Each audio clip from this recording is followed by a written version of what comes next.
So let's analyze the João Fonseca service motion. Now, this video is courtesy of Court Level Tennis on YouTube. Make sure you subscribe to their awesome channel. I've put their link in the description below.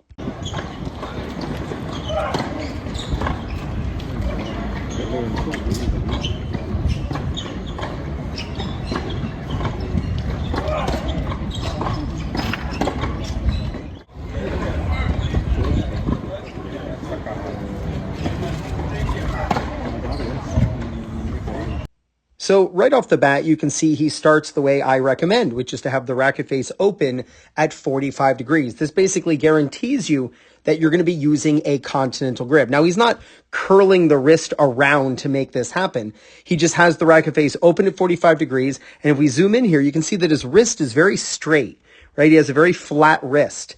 And that means that his knuckle and heel pad are on panel number 2, which is the continental grip. Number 2. This is pretty interesting. You'll notice that he's using actually a technique that I don't recommend recreational players copy, which is called the ball up, tip up. So the ball is out of his hand, and you can see the tip of the racket is pointing up at this point. This typically means that you're going to have to pause the racket at some point, especially if your toss is too high. And I'll tell you, Joao's toss is what I would recommend or suggest is too high. But back to this idea of ball up, tip up. I don't recommend this, because the racket has a shorter distance to travel to get to the ball. So it encourages recreational players to typically swing slower, and it also forces a pause. Like, absolutely, it is going to force a pause, especially if your toss is at a certain height. Now, what I would recommend is this look. And if we compare him side by side to PlayYourCourt, you'll see the look that I want you to have, which is the ball's out of the hand, right? But the tip is down. This means there's a longer distance that you need to travel rather than a shorter distance. And when you have, like, what's the definition of speed? It's distance over time. So PlayYourCourt has a farther distance to move his racket. So that's going to force his racket to, 1, be continuous, but 2, to simply go faster. And here's what's interesting about this, because we're going to look at his toss now. He has a toss timing that I don't recommend as well. Now, again, I'm sitting here going, look at these things, or he's not doing this right or that right. I'm not saying that he's necessarily wrong. I'm saying that I don't recommend that recreational players copy these ideas or use these techniques. But let's look at his toss timing. And so to get a toss timing, you put the ball near the top of the head, you throw a timer down, and what we want to see is that his toss timing is somewhere between 0.6 and 0.9 seconds. That's how much time elapses from right now until he hits the ball. So let's check it out. We keep going. So there's 0.6. In fact, PlayYourCourt hits the ball at 0.68. So PlayYourCourt has already hit the ball at this point. Isn't that insane? Like, at this moment right here, PlayYourCourt has already made contact. That's because his toss is so much lower, forcing him to swing faster, especially with the longer distance the racket has to travel. So we keep going, and we see how long it takes for him to contact the ball. So 0.98. So remember, 0.9 is really the highest recommended toss timer. And so if you currently have a toss timing that is like Joao's, which is going to be in that 0.98 seconds range, I want you to toss slower, forcing your racket to have to go faster and not have to pause. Now, I want to show you the next idea from this view, from the deuce side view, because we get a really good look at the elbow. So this elbow position right here is very similar to de Minaur right now. So de Minaur has his elbow in front of his shoulder, which is definitely not ideal, and it doesn't go any farther back. And when I first saw Fonseca's service motion, I noticed this, but then it was very easy to notice that he does elbow the enemy. So that move right there, look at Joao's elbow, go back. That is important for maximizing racket speed. And the reason is, remember, speed, the definition of speed is distance over time. So you want your elbow to be as far back really as you can get it, so that the elbow has a farther distance to travel when it starts moving forward and up. So you can see he has a little bit of a dip in his elbow. So his elbow makes this little move, and then it goes up. It goes down and then up. And that little dip, right, just adds a little bit of distance that the elbow has to travel. And that's a good thing because if it has a farther distance to go, then it's going to have to travel faster. Now, this is a little akin to the old service motion that we had with Alcaraz, where the racket tip is up and then that elbow goes back. But we have now seen Alcaraz actually not use this service motion anymore to go more across the feet with a lower toss so that the swing is more consistent. Now, what's pretty cool is he completes that elbow backward movement, right? The elbow, the enemy move right there. He completes that move in synchrony with his knees completing the knee bend, right? So when he gets to the bottom of the knee bend, that's when you see his elbow back. And then that's when he drives up with the body and drives up with the elbow. So I think that's pretty cool to see. I mean, it's just like a nice little detail that you kind of notice that when his elbow is fully back, that's when his knees are fully engaged and both are primed and ready to explode. So now let's look at the timing of his leg drive, right? Because we understand the elbow and the knees, but let's talk about this in relation to the racket. So it is critical that you are not having the racket go all the way behind you when you begin the leg drive. I've done a couple of videos of this recently. It's called early racket drop. And I usually call it late leg drive because it's usually caused by players having a toss that's too high.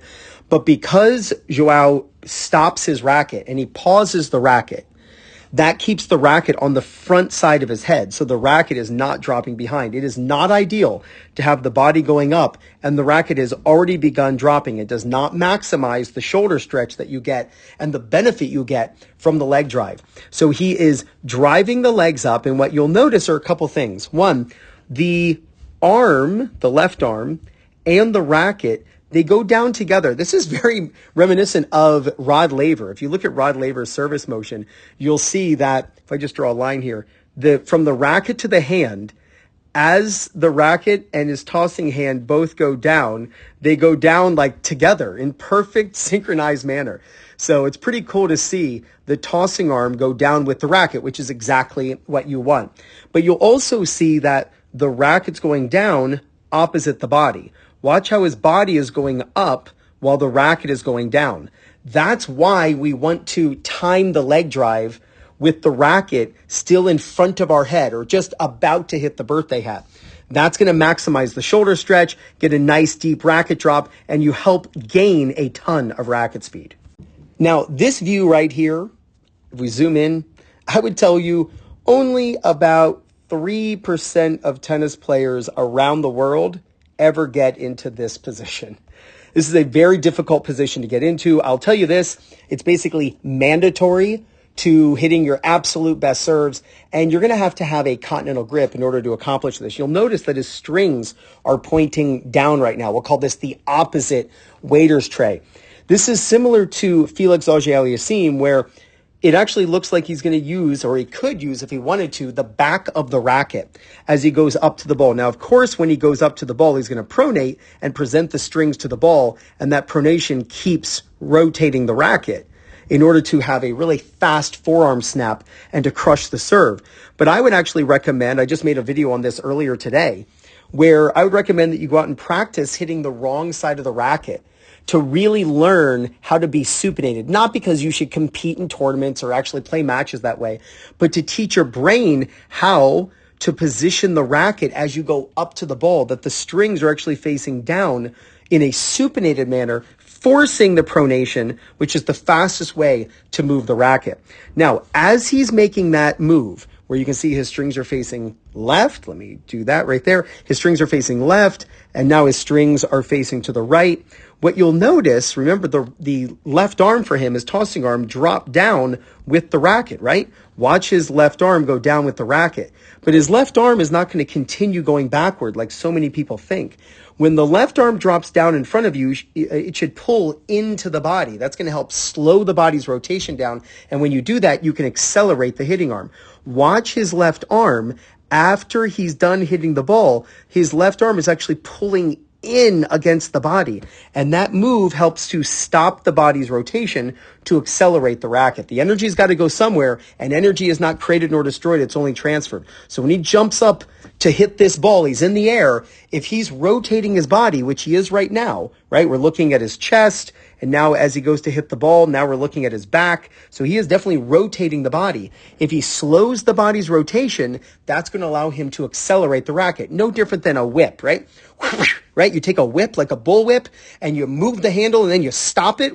Happens is the tip of the whip accelerates and you hear the crack of the whip breaking the sound barrier. That's what you want to do with your non-hitting arm. When it does drop it down in front of you and then pull it back in against the body. That way you can hit your fastest serves. And the last thing I want you to notice is he lands inside the court, which is a great indicator that his toss was forward, pulling him into the court. And you'll notice this back leg is up, right? Your leg will always kick the opposite direction you're leaning. You can just see with his upper body, he's leaning forward into the court. And to keep his balance, he's going to have to use what is often called the scorpion leg or the scorpion kick. So go out and film your serve.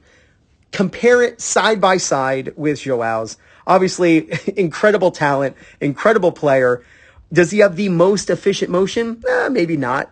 Does it work for him? Absolutely. So go out, test these ideas in your own game. If they work, great. If not, there are other players to learn from. But just a really cool analysis to do. So I was glad to do this for the first time. Now, if you're tired of lugging around your old and outdated ball machine, then just make your tennis friends jealous and get the Proton Ball Machine by Hydrogen Sports.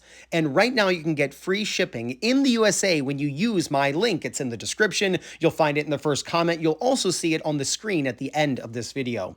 The Proton is fully programmable using its intuitive app. In fact, you control it using your smartphone or watch. It holds up to 100 balls and weighs less than 20 pounds.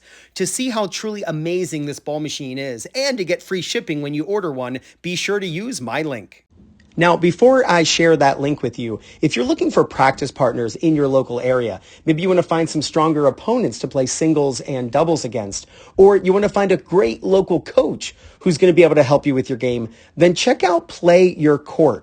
It's a database of players and coaches in your local area. You can find leagues close to you. It is awesome. Check out PlayYourCourt. I have put the link in the description. I'm also going to pin it in the first comment. Check out PlayYourCourt. You're going to love it.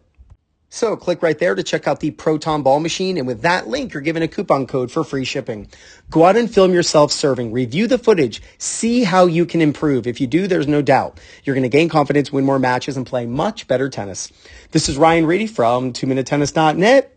You got this.